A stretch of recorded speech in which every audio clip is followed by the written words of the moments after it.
Hello everyone, I am your Kikay Principal. Join me as we talk about life, work, and travel. Please like, share, and subscribe!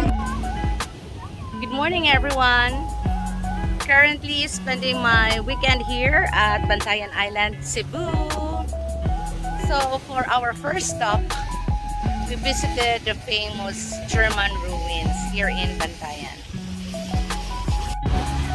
Dito mismo sa tinatawag nilang Bantayan Ruins, dito rin makikita yung area kung saan cliff jumping din. Pero I doubt kung may magki-cliff jumping sa panahon ngayon kasi sobrang lakas ng hampas ng alon. Ito yung cliff jumping area nila. Kasi tingnan nyo po, di ba? Maganda po yung ayan, cliff, and then pagbagsak mo talaga, ayan po, matubig. And ito po yung German ruins.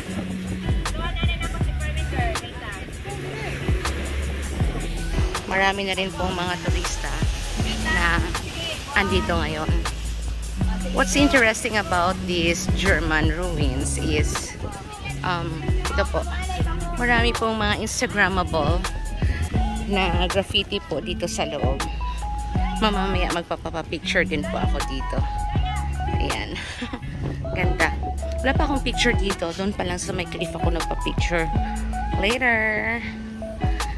Aura-aura ako. Ayan. Para siyang abandoned house. Tawag siyang German ruins kasi German yung may-ari nito dati. Ito yung view. Pag dito ka sa loob ng house, yan po yung sa cliff. Napakaganda pala nito kung ikaw may-ari ng bahay na to, no? Paggising mo, ayan talaga nakabungad sa'yo yung dagat. Napakaganda at napaka-relaxing.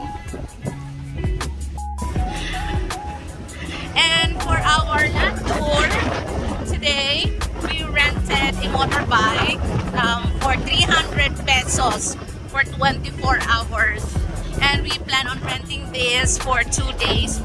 Susoli namin siya sa September 3 ng hapon sa Sunday. Ayan. Kasi mas maganda na mayroon kang i-rent or sariling motorbike dito sa island para anywhere pwede po ikaw umikot-ikot. Ayan. Ang ganda mag-road trip pa dito sa Bantayan, mag-motor. Kasi ang kalsada sa gilid ng dagat. Kaya enjoy talaga. Ang sarap. And so this is our next destination. The Ubuo Mangrove Garden Eco Park. Barangay Ubuo, Bantayan Island, or it's called the Omagika. Pagpasok mo dito, ito na po siya. Second time ko na actually dito. So, tatawid ka ng bamboo bridge. Ayan, sa loob may restaurant din siya. So, magmimerienda tayo doon sa loob. Let's go! Mangrove Eco Park! So, ito yung bamboo bridge. Papunta doon sa mga Instagrammable na area. Naalala ko dati yung first visit namin dito. Nalaglag yung cellphone ni Tony. Nalaglag dyan. Tapos kinuha. Ewan ko nung na nangyari sa cellphone niya na yun. Ang first visit ko dito together with my friends. Ayan yung Omagika restaurant. Let's see kung anong pwedeng makain natin doon at makapag-merienda. Kakapagod din mamasyal, ah. So, ayan. Mangrove area siya. Sa ngayon ay low tide. Maya-maya siguro mga after lunch ay mag-high tide na.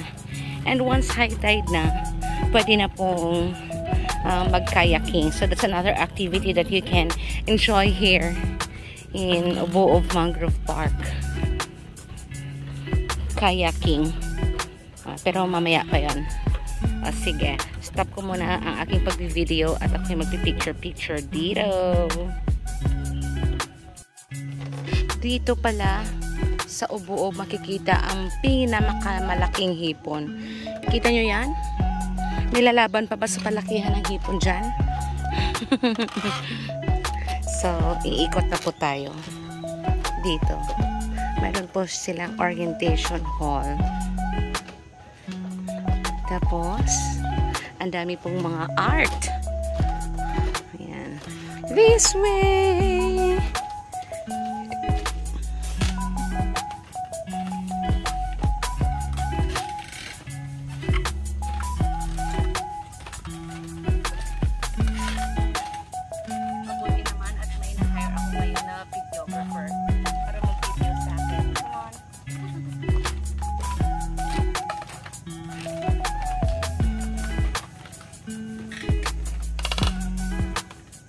Kasi malilim lang.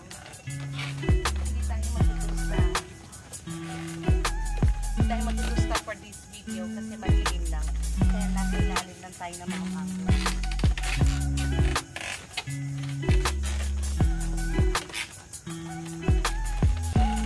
Tamang-tamang ikot and right after ng pag-ikot dito, time for lunch na. Pag may nagbisita ng Ubo of Mangrove, ito talaga ang isa sa makikita ninyo. Itong place na to, Diyos ko, ilang pictures na kaya ang nakuha sa area na to. Camp Sawi. But actually, this is not Camp Sawi. Ang Camp Sawi ay doon yun na-shoot sa may Kota Beach. Pero parang yun yung parang pinaka-popular dito eh, Camp Sawi. Mahaba-haba rin to, yung bamboo bridge na pinapasyalan. Tapos pagtitingin ka dito sa ilalim, sa mga mangroves, makikita mo ang daming mga fingerlings din. Daming mga isda-isda. Yan.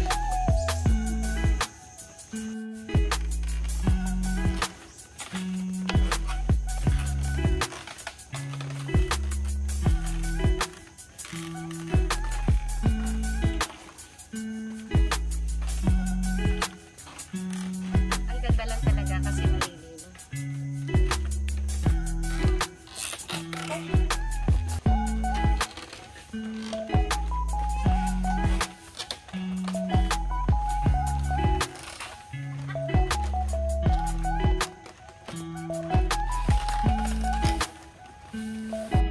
Uy, tingnan ninyo, oh, ang dami-daming isda sa ilalim. Ang tawag daw dyan ay siguil. Kaso nga lang, hindi naman nakakakain. Pero, yung isa pa, may nakikita akong mga bugaong din. Ayan, masarap ipaksiw yan. Dami dito. Siyempre kasi mangrove. So, talagang, siya, tahanan ng mga isda. Ayan, ang dami. What about on the other side? Madami pa din kahit dito sa part na to. Mangrove area. Doon kami galing kanina.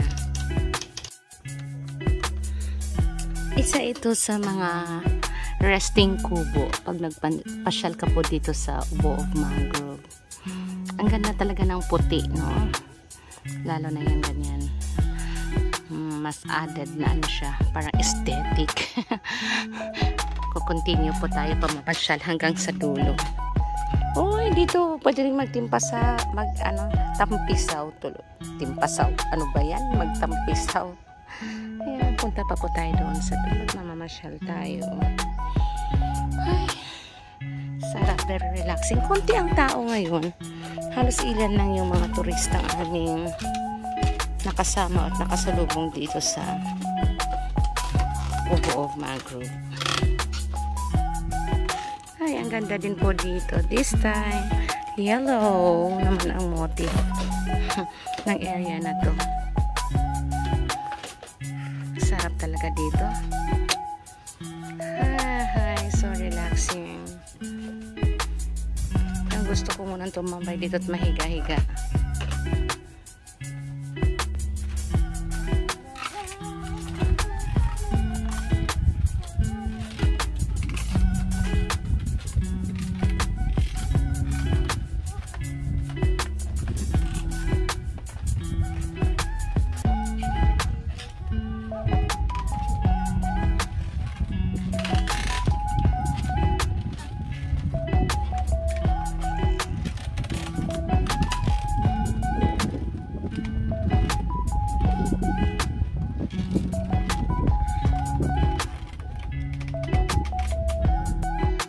ito so far ang pinaka-paborito kong area dito sa Obuog Monkey. Yung Obuog Mangrove tuloy Monkey. Tingnan niyo po, ang tawag dito ay Mangrove Tunnel.